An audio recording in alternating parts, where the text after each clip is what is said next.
नबी पाक अलैहिस्सलाम एक कबीले की सुलह कराने चले गए। फरमाया अगर मुझे देर हो गई तो अबू बकर से कहना जमात करा दे। जिस अबू बकर को नबी पाक मुसल्ले पे खड़ा करे वो वाकई सारी उम्मत के इमाम है, जिन्हें हुजूर मुसल्ला दे। अबू बकर से कहना जमात करा दे। हजरत सिद्दीक एक पर खड़े हो गए तो नबी पाक भी आ गए। जमात खड़ी हुई थी कि हुजूर भी पहुंच गए। शारहीन कहते हैं 3, 5 या 7 सफ़े थी सहाबा की।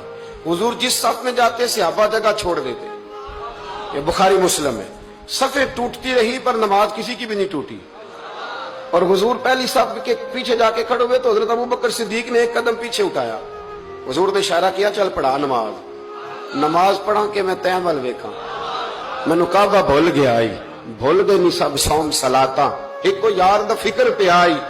2-3 दफा हुजूर ने इशारा किया पर जनाबे सिद्दीक एक पर पीछे हट गए। हुजूर मसल्ले पे चढ़े, नमाज पढ़ाई तो नमाज के बाद फरमाया जब मैंने जो कहा था। अब लोग कहते हैं हुजूर ने खुद ही तो कहा है। तो हुजूर फरमाने लगे अबू बकर जब मैंने जो कहा था कि जमात कराओ तो क्यों नहीं कराई, बुखारी है। हजरत सिद्दीक अकबर ने हाथ बांधे तो रो पड़े। अर्ज करने लगे हुजूर अब अबू काफा के बेटे की इतनी जुर्रत तो नहीं ना कि नबी पाक के मुसल्ले पे खड़े होकर नमाज पढ़ाए।